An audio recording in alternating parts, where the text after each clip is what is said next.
안녕하세요. 도훈이 연인의 TV 공부하는 엄마 윤정쌤이에요. 사진처럼 요즘은 정말 어디론가 떠나고 싶은데 우리 모두가 집 밖으로 한 발자국 나가기도 쉽지 않은 시기네요. 발달장애 극복 프로젝트 그 첫 번째 시간으로 우리 도훈이의 한글 깨치기 방법을 이야기하려고 합니다. 먼저 제 소개를 간단히 하면 유아교육을 전공한 전직 유치원 교사고요. 도니 연이 쌍둥이 남매의 엄마고요.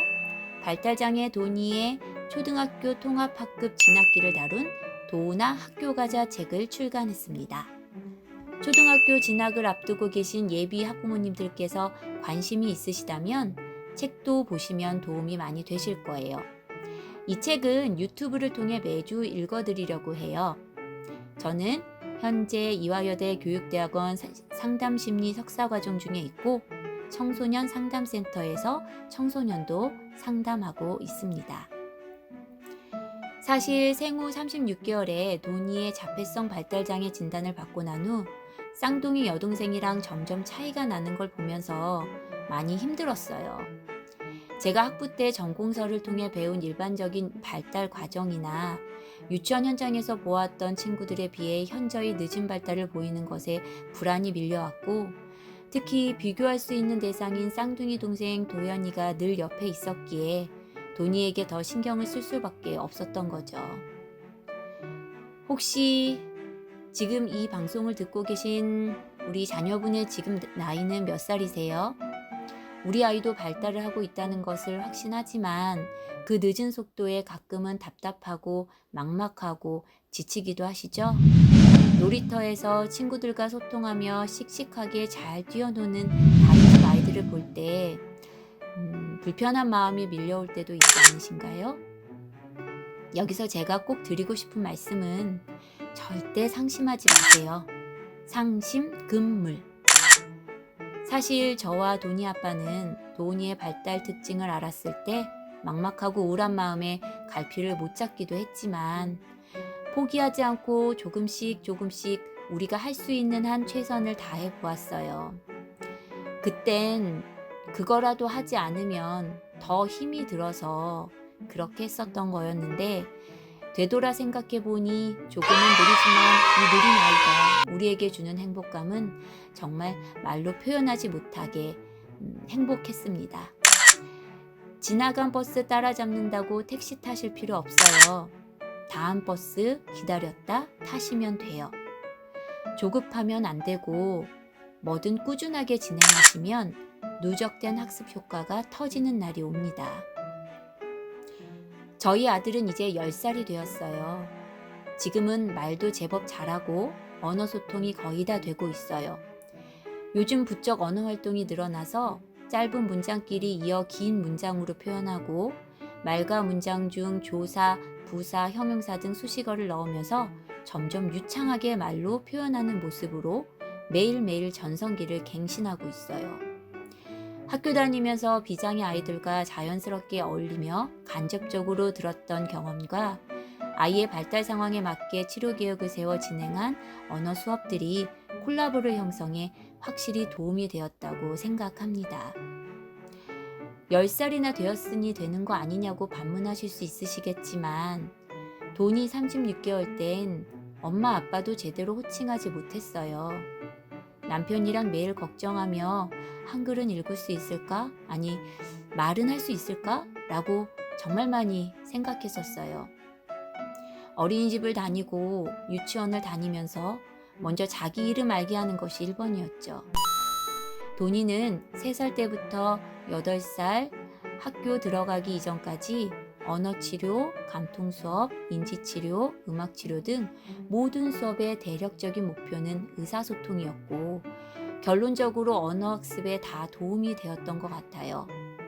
솔직히 어떨 때는 수업 과목명만 구분되었지 막상 수업 내용과 목표는 거의 같아서 수업의 특수성이 너무 애매한 게 아닌가라는 그런 생각도 들었지만 예를 들어 언어가 인지 같고 인지가 감통 같고 감통은 놀이치료와 같은, 하지만 우리의 목표는 도훈이의 언어 발달이었기에 언어치료는 센터, 병원, 홈티까지 한 번도 쉬어본 적이 없었습니다. 36개월부터 시작된 수업을 통해 지금의 도훈이에게 가장 장족의 발전은 착석 능력이에요. 아마 지금 미취학 아동의 가정에서 부모님들께서 아이랑 집에서 같이 앉아서 책 한 줄 읽는 것도 힘들다고 말씀하실 수도 있을 거예요.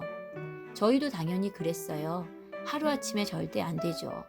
사탕, 과자, 우유 등 먹을 걸로 보상도 진행하고 혼내기도 해봤고 스마트폰으로 꼬셔보기도 했어요. 뭐든 다 해보세요. 그리고 가장 잘 맞는 것을 적당히 잘 맞춰 하셔야 해요.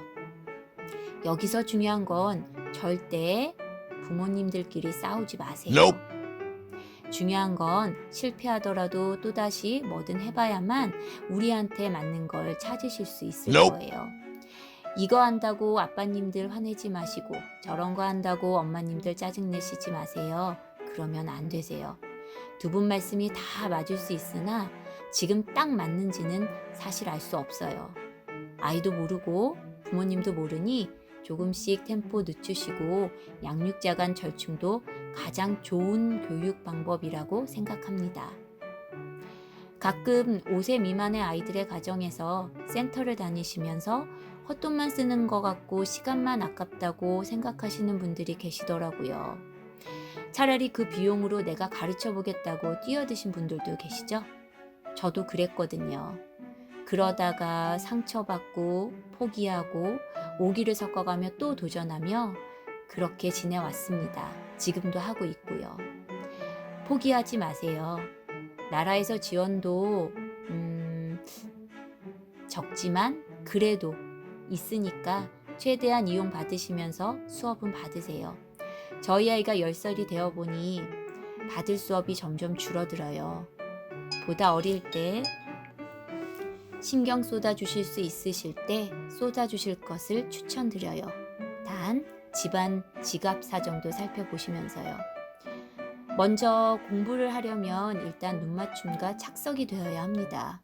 착석의 익숙함은 아이의 연령이나 치료 수업을 받은 횟수, 수업 장소의 환경과 시기에 따라 다르지만 착석이 먼저 돼야 부모님들도 집에서 아이랑 함께하는 시간을 가지실 수 있어요.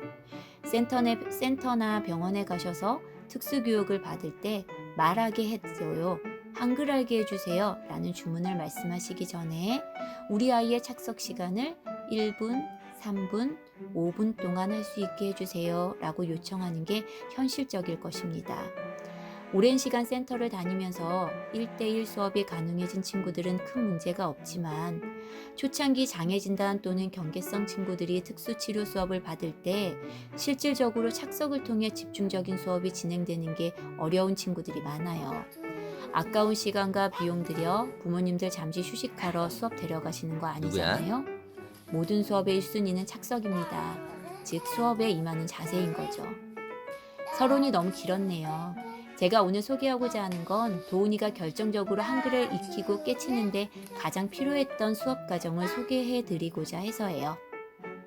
시기는 8살 초등학교에 막 입학하여 3월 적응 기간을 마친 4월쯤이었어요. 입학할 때만 해도 교실에 앉아만 있어주면 100점이다 라는 마음이었는데 예상보다 훨씬 학교 생활에 즐겁게 적응하는 도훈이를 보며 한글 깨치기를 도전해볼까 하는 어쩌면 무모한 목표를 세우기 시작했어요.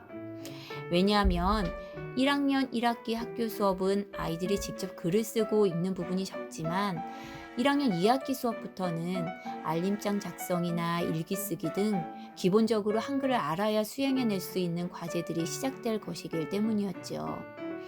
그때 이화여대 대학원에서 언어치료 석사과정을 공부하시는 선생님과 수업을 시작하게 되었고 수업의 목표는 한글 인식하기로 시작했어요.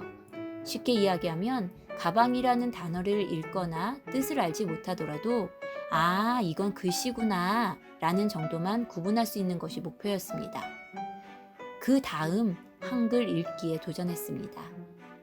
사실 이 방법은 5살 때부터 집에서 남편과 시도했었는데 그땐 어려워서인지 진도를 길게 가지 못했어요.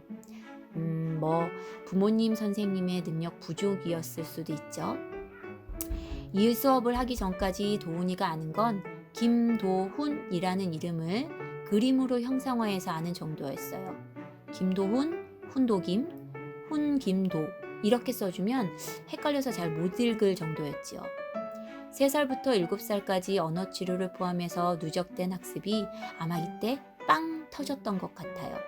지금도 도훈이를 봐주신 이화여대 최수영 언어치료 선생님께 너무도 깊은 감사를 드립니다. 꼭 한번 다시 찾아뵙고 싶어요. 수업에 들어가면 창 너머로 빼꼼히 들여다보곤 했어요. 여전히 선생님과 기싸움을 하고 실갱이하고 혼자 놀이하던 아이가 수차례의 교감 과정을 거친 후 한글을 깨치기 시작했어요. 방법은 간단했어요. 한글의 모음과 자음을 파헤쳐서 모음, 자음 카드를 만들고 모음, 자음 카드를 합쳐서 글자를 만들고 글자를 붙여서 단어를 만들었어요. 그리고 도훈이가 좋아하는 사물, 음식, 놀이의 단어를 이어주면서 흥미를 높여갔죠. 도훈이가 좋아하는 엘리베이터, 띵동, 초코, 과자, 자동차, 기차 등 단어를 종결해주면서 단어와 글자의 자음 모음의 결합을 완성시켜줬어요. 그러기 위해선 먼저 모음과 자음을 반복해서 외우게 했어요. 자폐 성향을 갖고 있는 친구들이 조금씩 갖고 있을 수 있다는 서번트가 있으면 정말 좋았겠지만 우리 아들은 언어적 학습에 있어 서번트는 그닥 찾지 못했어요. 1단계는 기본자음 14개, 기역, 니은, 디귿, 리을, 미음, 비읍, 시옷, 이응, 지읒, 치읓, 키읔, 디귿, 피읍, 히읗. 복합자음 5개, 쌍기역, 쌍디귿, 쌍비읍, 쌍시옷, 쌍지읒. 기본 모음 10개, 아, 야, 어, 여, 오, 요, 우, 유, 으, 이. 2단계로는 복합 모음 11개, 에, 예, 와, 왜, 워, 왜, 위, 의. 3단계는 어려운 받침, 기역시옷, 니은지읒, 니은히읗, 리을기읍, 리을시옷. 이렇게 1단계가 가장 어려운 단계였죠. 끊임없이 기본 자음, 복합 자음, 기본 모음을 외우게 했어요. 카드를 보이면서 따라하게 했고 사탕, 과자, 놀이시간 제공, 휴식 보장 등을 제시하며 즉시 보장을 해주면서 아이를 이끌었어요. ABA에서 강조하는 즉시 보상은 아이에게 집중력을 확실히 이끌어줘요. 이렇게 1단계를 3달 정도 했어요. 물론 3세부터 꾸준히 언어치료를 했던 수업에 다시 기초에서 시작한 복습 효과도 있었죠. 그리고 어린이집, 유치원에서 비장의 아이들과 함께하며 간접적으로 배움이 누적되어 있었고요. 1단계를 기본자음, 복합자음, 기본모음을 다 외우는 반복 수업으로 진행했어요. 기역, 니은, 디귿, 리을, 미음, 비읍, 시옷, 이응, 지읒, 치읒, 키읔, 디귿, 피읍, 히읗. 언어 수업 후 단어 카드 한 세트를 진도 빼는데 몇 번의 수업이 걸렸어요. 하다 말고 들어눕기는 기본이고 오줌 마렵다고 화장실 간다고 내빼는 행동 등 수업을 통해 터득한 자기만의 뺑기 부리는 행동이 있었죠. 그래도 인내심을 가지고 자음, 다음, 모음을 가르쳤어요. 아야, 어여, 오요, 우유, 으이. 1단계를 기본 자음, 복합 자음, 기본 모음을 다 외우게 한 후 완성시켜 나갔고요. 1단계에서 할 수 있는 받침 없는 글씨를 읽게 하는 연습을 해주었고 간단한 단어를 만들어 주었어요. 본인이 글씨를 모르고 쓰던 단어를 완성시켜 주었을 때 아이는 확실히 학습하는 걸 확신했어요. 도니가 좋아하는 단어로 아이는 확실히 학습하는 걸 확신했어요. 도니가 좋아하는 단어로 과자 종류를 의미하는 단어를 빨리 이해했고 쉬운 단어 조합을 만들어줬어요. 나무, 나비, 피아노, 바나나 등 자음 모음 카드로 조합할 수 있게 그림도 같이 보여줄 수 있는 단어들을 만들어 주었어요. 1단계가 도니에게 익숙해졌을 때 2단계도 같은 방식으로 소리와 글자 모양을 외우고 좋아하는 사과, 과자, 자동차, 사탕 등 좋아하는 단어 중 복합 모음과 받침이 들어간 단어를 보여주면서 흥미를 이끌었어요. 퍼즐처럼 맞춰하는 놀이에 제법 흥미를 이어갔고 이렇게 수업을 6개월 이끌어갔을 때는 글씨를 제법 읽었고 쓰기 연습도 진행하였습니다. 우리나라 사람이 처음 영어를 배울 때 알파벳을 하나하나 그림으로 외워서 조합하듯이 도니에게는 한글의 모음 자음을 분리시켜 외운 후 퍼즐화하여 붙이는 작업이 잘 습득되었답니다. 10살이 된 지금 여전히 받침 있는 글자와 왜 등의 발음만 듣고는 당연히 헷갈려하는 글씨들이 있지만 토막학급에서 1학년 2학기에 적응하는 과정에 있어 한글 깨치기는 신의 한 수였습니다. 도훈이가 글자를 한자 한자 읽을 때마다 마치 마법이 일어나는 듯한 기쁨을 느꼈답니다. 특수교사가 없는 환경에서 수업을 다 따라갈 순 없지만 1학년 학급의 산만함은 모든 아이들이 손이 가야 하는 상황, 안 봐도 비디오죠. 자폐성 발달장애 도니의 한글 깨치기는 1학년 입학 후 봄부터 여름 동안 이렇게 완성되었습니다. 다시 말씀드리지만 이 방법을 5살 때도 했고 6살 때도 했어요. 결국 8살에 완성했어요. 사실 언어를 가르치는 방법은 크게 단어에서 시작하여 세부적인 자음 모음을 익히는 방법과 자음과 모음을 외우고 조합하여 단어를 만드는 과정으로 나뉜답니다. 전자와 후자 중 어떤 방법이 더 우월한 방법이라고 말할 수는 없고요. 보통의 교육기관에서는 두 가지 방법을 상황에 따라 병행하여 활용한답니다. 즉 장애 아동뿐만 아니라 비장애 아동들에게도 적용되는 일반적인 방법인 거지요. 그런데 우리 도니는 자음과 모음을 익히고 단어를 만드는 방식이 더 이해하기 쉬웠던 것 같아요. 최수영 선생님의 교육 방법 선택이 딱 들어맞은 행운의 케이스였지요. 손이 많이 가는 방법이긴 하나 모음 자음에 대한 이해도만 가르치면 집에서도 얼마든지 엄마 아빠가 함께 할 수 있습니다.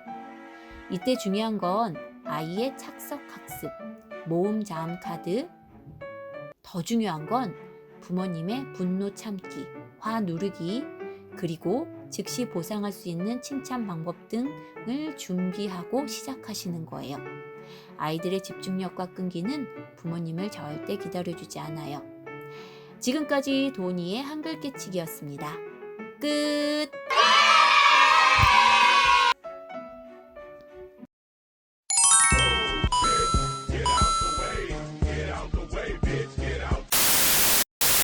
안녕하세요. 저는 영흥초등학교에 다닌 김도훈입니다.